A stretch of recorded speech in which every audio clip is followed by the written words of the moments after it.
ಎಲ್ಲರಿಗೂ ನಮಸ್ಕಾರ.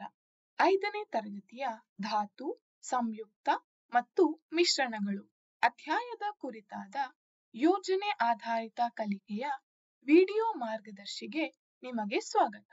ಈ ಯೋಜನೆ ಆಧಾರಿತ ಕಲಿಕೆಯನ್ನು ನಿರ್ವಹಿಸಲು ವಿದ್ಯಾರ್ಥಿಗಳಿಗೆ ಹೇಗೆ ಮಾರ್ಗದರ್ಶನ ನೀಡಬೇಕು ಎಂಬುದರ ಕುರಿತು ನಾವು ಚರ್ಚಿಸಲಿದ್ದೇವೆ.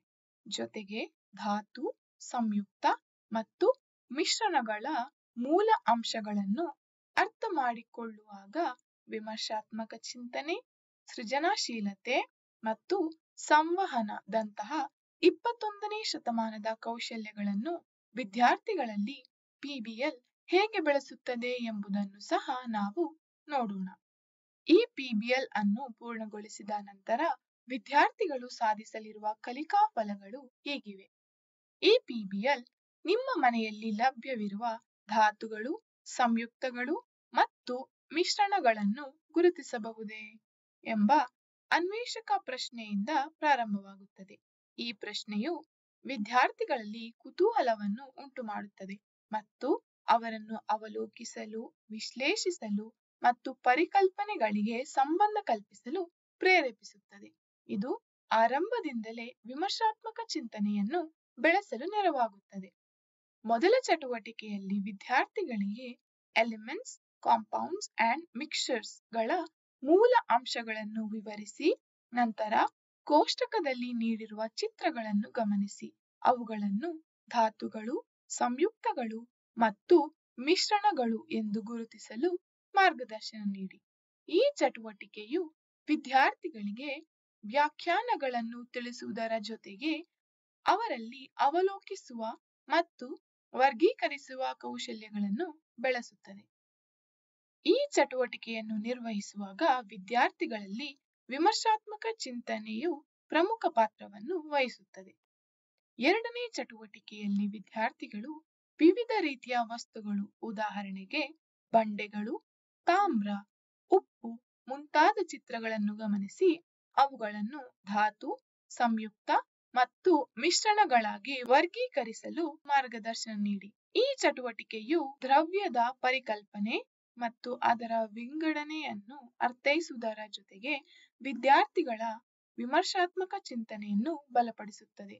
ಮೂರನೇ ಚಟುವಟಿಕೆಯಲ್ಲಿ ನಿಂಬೆ ರಸ, ಉಪ್ಪು, ಸಕ್ಕರೆ ಮತ್ತು ನೀರನ್ನು ಬಳಸಿ ನಿಂಬೆಹಣ್ಣಿನ ಪಾನಕವನ್ನು ತಯಾರಿಸುತ್ತಾರೆ. ನಂತರ ಪಿಬಿಎಲ್ ನಲ್ಲಿ ನೀಡಿರುವ ಸ್ವಾವಲೋಕನ ಪ್ರಶ್ನೆಗಳನ್ನು ಉತ್ತರಿಸಲು ವಿದ್ಯಾರ್ಥಿಗಳು ಪ್ರಯತ್ನಿಸುತ್ತಾರೆ. ಇದು ಅವರ ವಿಮರ್ಶಾತ್ಮಕ ಚಿಂತನೆಯನ್ನು ವೃದ್ಧಿಸುತ್ತದೆ ಮತ್ತು ವಿಜ್ಞಾನದ ಪರಿಕಲ್ಪನೆಗಳನ್ನು ದೈನಂದಿನ ಜೀವನದ ಸನ್ನಿವೇಶಗಳಿಗೆ ಅನ್ವಯಿಸಲು ಸಹಾಯ ಮಾಡುತ್ತದೆ. ಕೊನೆಯಲ್ಲಿ ವಿದ್ಯಾರ್ಥಿಗಳು ಮತ್ತೊಮ್ಮೆ ಅನ್ವೇಷಕ ಪ್ರಶ್ನೆಗೆ ಹಿಂತಿರುಗಿ ಪಿಬಿಎಲ್ ನಿಂದ ತಾವು ಕಲಿತ ಜ್ಞಾನದ ಆಧಾರದ ಮೇಲೆ ಅದಕ್ಕೆ ಉತ್ತರಿಸಲು ಪ್ರಯತ್ನಿಸುತ್ತಾರೆ. ನಿಮಗಾಗಿ ಈ ಪ್ರಶ್ನೆಗೆ ಒಂದು ಮಾದರಿ ಉತ್ತರವನ್ನು ಇಲ್ಲಿ ನೀಡಿದ್ದೇವೆ. ನಾವು ದಿನನಿತ್ಯ ಧಾತುಗಳು, ಸಂಯುಕ್ತಗಳು ಮತ್ತು ಮಿಶ್ರಣಗಳನ್ನು ನೋಡುತ್ತೇವೆ. ಕಬ್ಬಿಣದ ಮೊಳೆಗಳು ಧಾತುಗಳ ಉದಾಹರಣೆಗಳಾಗಿವೆ.